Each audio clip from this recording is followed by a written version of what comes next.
Well, so like if all things are even, yeah. What's going to be the thing that I guess says I'm going to go with this guy because Okay, I got you. You know. Yeah. No, it's interesting, and I think this is probably a good sign. I feel like we've had more questions this year about maybe where certain guys fit than actually like how is the team. You know what I mean? And you know, maybe that's what draws interest on your guys' side of things.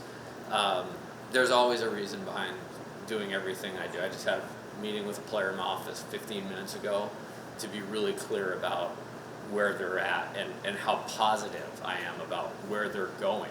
And I didn't want them to look at any kind of scenario and feel like they're pigeonholed into, you know, this specific spot only. It's actually the opposite. And we've been working this player a little differently than maybe we'll even use them or what they will see to try to expand their growth as a player, because it's a player that if they reached a higher ceiling, our team is going to reach a higher ceiling. So I think there's a lot that goes into it. You know, I'll give you an example, and it's in November, but we went down to ULL, and in the first game we played Ryan Costello at first base, Jared Jones at third base, McPaul in right field, and we won 10-3. So, you know, like I'm comfortable with so many guys that can make a positive contribution. Now the key is communicating to them and then making sure they understand what they need to do within their job, and then not let any external factors of, hey man, I didn't maybe play for a couple games, get in the way of helping them understand that their job is their job and how to execute it. And I think we've had a good couple weeks, you know, of guys doing that. I mean, we pitched really well last Friday, but it was kind of like a situational scrimmage. We started with a lot of guys on base, and you went through both lineups offensively. A lot of guys really did what we want and need them to do. It was a makings of like, hey, if everybody does what they do today, this could be a good team. Is that somewhat of a new challenge for you, massaging that idea that nothing is permanent? Because in the past, kind of we knew the dudes, like where they were going to be. This year, obviously, it's a little different. So maybe you had to put more emphasis on making sure that you're having those kind of communications, like you just said. I think communicating as a coach and a leader is really important. And so, you know, I'm kind of leaning into that and doubling down on that is what I would say in regards to what we need to do to help the players play as good as they possibly can. And that's what I am doing, and we'll continue to do. I'll meet with every player this week for 5 minutes when we finish up. Just as like, hey, here's where we're at today at the outset. This is what you need to be ready for. There's guys I've told, hey man, you're not going to be in there, but we're making a significant adjustment with them right now in terms of what they're doing for the betterment of the long term. So don't get caught up or be a hostage to like results or your current situation, because why we're doing what we're doing is going to benefit you in the long run. And I've had a couple conversations like that, and those guys are getting better right in front of us. And that's a good thing. It's maybe names you guys wouldn't even ask me about. So I love that part of it, and I think just the communication piece is really important. Where are Cade Anderson and Chase Shores as far as getting ready for the opener? Like, have they plateaued, or do you like pull back on them a little bit with the season coming up? Or? Not at all. Good question. It's just we've been very deliberate. When I had my meeting with all of them in November prior to Thanksgiving, meeting the guys that we were going to stretch out, like it was like kind of calendar form of like we were going to elevate your pitch count. This is how we're going to do it, from when you start throwing pins, volume in the pins, to hitters standing in, to live at bats, no scrimmage, to scrimmage 1, scrimmage 2, scrimmage 3. And I think there'll be around 70 to 80 pitches this weekend, you know, with the expectation that they could extend for multiple innings and elevate that a little bit next week. And then there's probably your plateau in the non-conference. I don't think you'll see us send somebody out for like 120. In general, like Chase, he missed all of last year. Mm-hmm.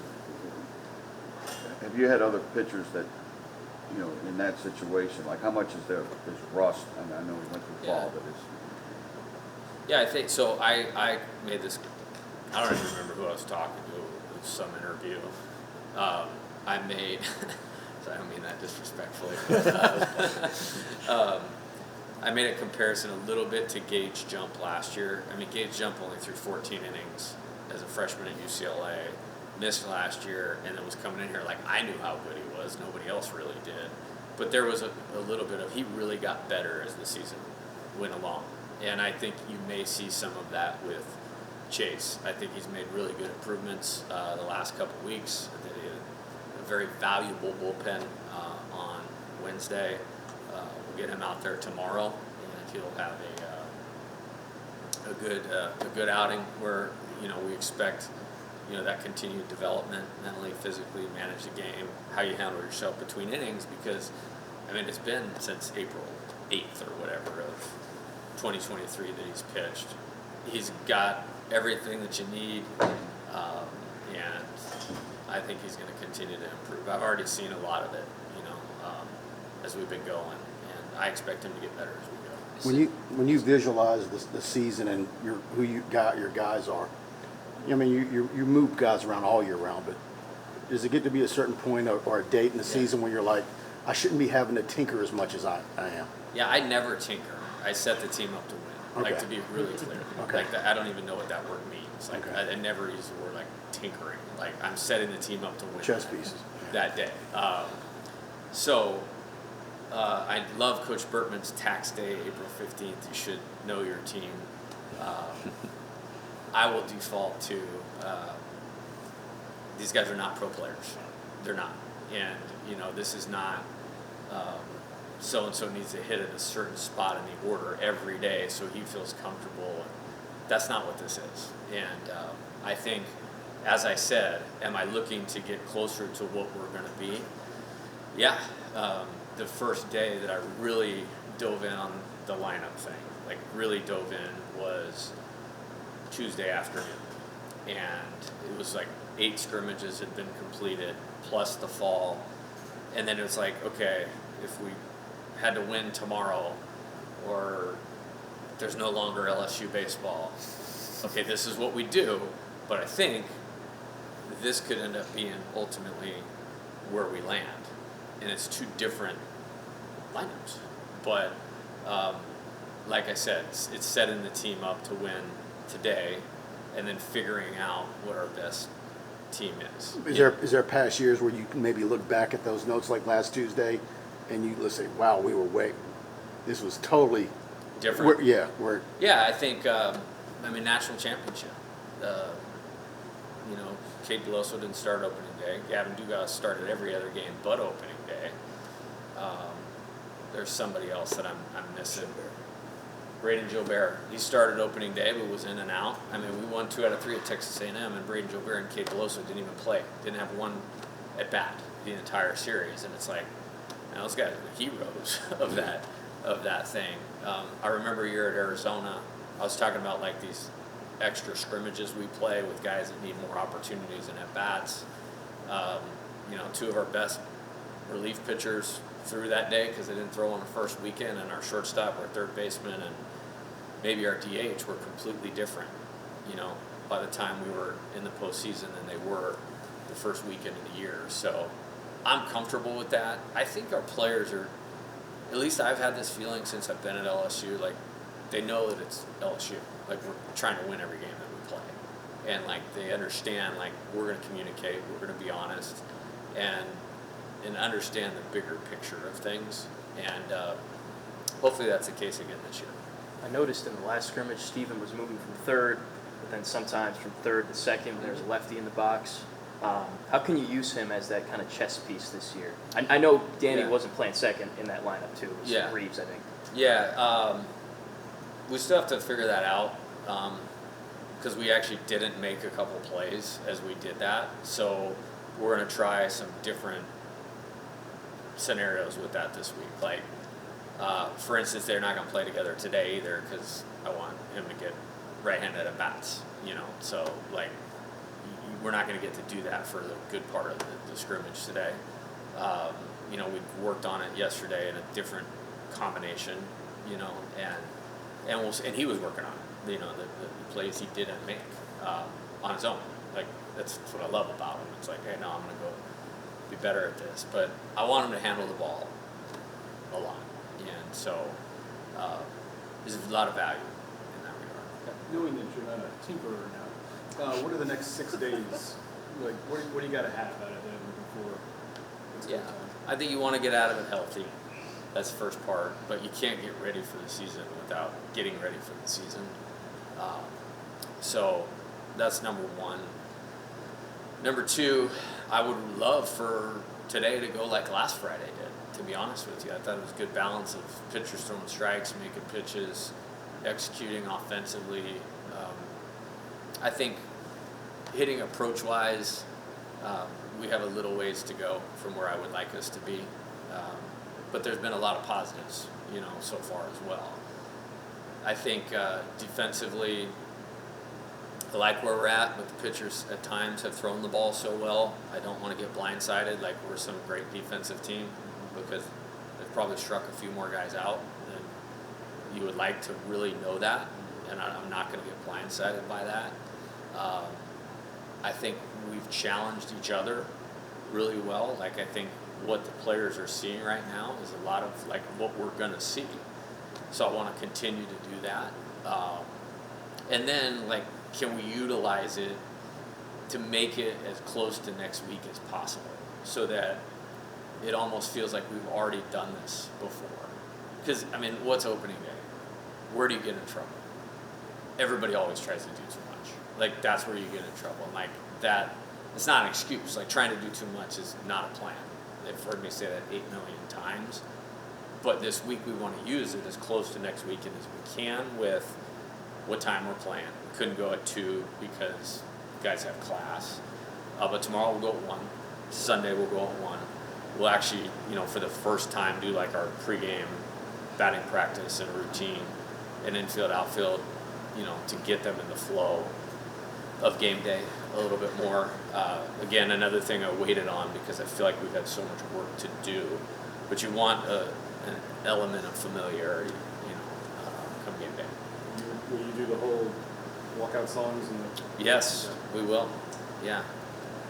Yeah, I always, that's always an interesting thing when half the music these guys, I don't even know what it is. But, I usually say, you can tell if you have a good offensive team by the music that they pick. Coach, I chatted with Chris this morning, and he said it was Chris Martin, 4th of July, you called him, of all days, at like 8 p.m., I think. Can you run me through how you discovered him and why you wanted him to be your strength and conditioning coach, and how he fits your kind of LSU as a minor league system kind of Yeah, approach? 100%. So we did about 3 Zoom meetings together, and I did about 3 or 4 Zoom meetings with 3 or 4 different candidates. Want to be really thorough. You'll hear football coaches talk all the time. That position is one of the most important the strength coach is one of the most important people in the program. I feel that way about baseball. And, it's the 4th one we've had in 4 years for different reasons, and not to say the other guys didn't do a good job, but he has a completeness about him. How I kind of uncovered him was when last year's person left, we had our freshmen showing up like within 7 or 8 days, and so I kind of did my own research, and I brought Jordan Pinella from the football staff over here, and then I had to obviously work it out with their staff, like, this is why I need him here. And the draft was happening in like 8 or 9 days. I can't have William Schmidt, Derek Curiel, these guys showing up and not look like a first-class program. So Jordan is awesome. Like, he did a spectacular job handling that. But as we were working it out, one of the coaches over there, the strength coaches, gave me a few resumes of people they had come through in professional circles. And Chris's resume really stood out to me. And then there is a pitching coach that was in the Astros organization at a pretty high level that had worked for me in the past. His name's Thomas Whitsett, and I immediately called him, called a couple other people that had worked with Chris. I liked a lot of things. He played baseball at Kent State. Great program, great culture. Jeff Duncan, great coach. NCAA tournament several years in a row. I liked that. He knows what, like, this type of deal is. The Astros are one of the most progressive organizations in player development. I liked that. I liked that he was a little bit younger, to be able to connect. He probably hates when I say this. Like, I actually looked at his transcript too. Like, and he never got to be in college. Like, that's something a guy like me can really appreciate. You know. So, and then just functionally, like how he goes about developing the players, the reasons behind it, the application from weight room to the field, whether that's a pitcher moving down the mound, a base runner, you know, accelerating quickly, start, stop, change of direction on whatever on defense, moving, rotational, acceleration in the box. Like, he really understands all that. And then he's also really good, which has become like a big thing lately, is, how players' bodies respond to the workload that you put on them. And I like to practice. Big surprise to everybody. And I just don't know how you get better without doing it, but he's really brought an element of management, load management, if you will. So just really, really good. Really good. We've talked a lot about the lineup with this team and what it could sort of look like. Do you have a better idea with the rotation, and have you sort of narrowed that down to 3 guys? I wouldn't say I've narrowed it down to 3 guys, but I have a pretty good idea of where we're probably going to land at the outset. I will not probably talk about it until next week, though. Okay. Yeah. When you have as You won't many talk about it viable next week options as Yeah, I will. Yeah, I definitely will. I promise. You can hold me to it. Bill, let's have the media available That's right. next week on Friday. Friday. Absolutely. 10 p.m. when you have as many viable options at catcher as you have, how much do you guys emphasize sort of the defensive aspect of the position during practice, blocking, Yeah. throwing that, and I guess where each of those guys stand in kind of that regard? Yeah, we emphasize it a lot. It's the most important part of the position. I've mentioned this several times. Coach Jordan does a really good job with them. Takes a lot of pride in his performance of developing those guys at that position. And so that's the most important part. I mean, I'll start with receiving, because the game is about balls and strikes and controlling the count. The catcher has a lot to do with that. We have tremendous pitchability on this staff, in my opinion. So they're going to mix. So be able to handle certain different types of pitches, different parts of the zone, different speeds. They have to be able to do that, have to be able to block, so that's most important. Relative to where the guys are, I think there's been a really good improvement. I've talked about Luis a lot. Like, the best surprise of maybe any of the transfers is the job he's doing defensively. Cade is really talented and moving in a really good direction. His good days have been really, really good. Like, when you see that, if his ceiling becomes consistently the norm, you have a pretty special defensive catcher. Blaze has done a better job since we got back. He's caught better in the spring than he did in the fall. I mentioned he went to Houston, worked with former LSU player Tim Lanier for a couple days. That was really positive. And then Eddie Emmett's done a good job too. So I like where we're trending with those guys, and it's the more important part of it.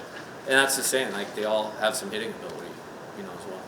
And we're about to speak with Jake, and I know we pitched a little bit of follow-up. I don't think we've seen him so far this preseason. What's sort of the plan with the two-way stuff? Yeah, we'll see how that goes. We don't have as many left-handers as we did last year, but I have pretty good faith in the left-handers that we do have, and we have more right-handers that are going to be successful against left-handed hitters than we have probably in any year that I've been here. So that's kind of, and then allow him to simplify his focus. Anytime you're trying to get a player better at something, I try to simplify things. And so really just helping that out for right now. But I have not closed the book on music. Do you like the way the schedule sets up? I don't know. I mean, seriously, and only just because it's like, they're not going to change it if I say I don't. So that's the only reason why I say I don't know. How about the bullpen? Are you starting to kind of see where you can use the guys and pieces? Yeah, for sure. There's a lot of variability and versatility one of my favorite years ever coaching was 2015 at Nevada, and really offensive conference. You're playing at Air Force, you're playing at Fresno State, UNLV, our own park in Reno. Like, we literally would change the rotation every weekend based on who the better hitters were on the other team, because we had some good variability. It's not quite like that here, because the ceiling of all the pitchers is obviously way higher. But I feel like we could do that. And I feel like there's some guys that may start off in a spot and end up in a different spot. For me, one of the best pitchers is going to be in the bullpen, as you guys know. Like, it's almost like coach thinks you're really, really good if I'm bringing you in tight games. Like, that's the ultimate trust factor, because, sometimes you can win the game in the first inning, but you usually win it in the 4th, 5th, or 6th, or the 7th, 8th, or 9th. And, it's hard to win. Like, I know it's really hard to anybody to get their head around, but, like, the name of the school and this, you don't win. You have to play good to do that, and your bullpen largely decides if you're going to win close games or not. And you have to have, like, the special makeup and the ability to get weak contact and swing and miss and keep your poise, and a small thing doesn't bother you. Like, maybe it's ball 4 instead of strike 3. Can you reset, hold the ball, get the ball to the plate, execute your pitch, get a ground ball, get the lead out, there's no runner in scoring position, reset again, and get the guy to pop up to center field. That's what I'm looking for. So, like Griffin Herring, probably our best pitcher last year. Probably, in my opinion. And those other 2 guys are great. But, like, that's like a badge of honor. I actually had a different Division I coach call me last night and go like, hey, like, I want to put my best guy in the pen. Like, what do you think of it? I was like, absolutely. And it's like, put him on speakerphone if you're having a hard time selling it to him. So nobody we play, to be clear. I was going to say, is it too close in the season to be having that I conversation? think you just described the Griffin Herring role, which is now kind of what people are calling it. So, but do you want sort of multiple guys in that sort of role? Well, we can this year. You can this year? Yeah, we can. Absolutely, we can. And that's good. And we've been doing a lot of things, like taking guys to elevated pitch counts, and then they can either do that or peel it down, and their stuff will play up. We've had a couple guys several going twice in a weekend, and those guys' performance has really improved when you throw them 1 inning versus throwing 2. They just, it's keeping them in a lane that allows them to be the best that they can be. And if you throw 9 scoreless innings, 1 inning at a time, that's actually more valuable than 1 9-inning shutout game. It is. So I like what we're doing. And then there's some guys in the middle of it, Schmidt, Case, and Evans. Like, we kind of have them in the middle of those 2 for a number of reasons. They have great stuff. They can get left and right. They're certainly capable of starting. I think both of them have the poise to pitch at important times in the game. And then you could easily peel it down if you wanted to use them a couple times a week. So we kind of have 3 buckets of how we're going about doing that. I think Coach Eske's doing a terrific job with his staff. I really do. And, they've really improved since we've been back.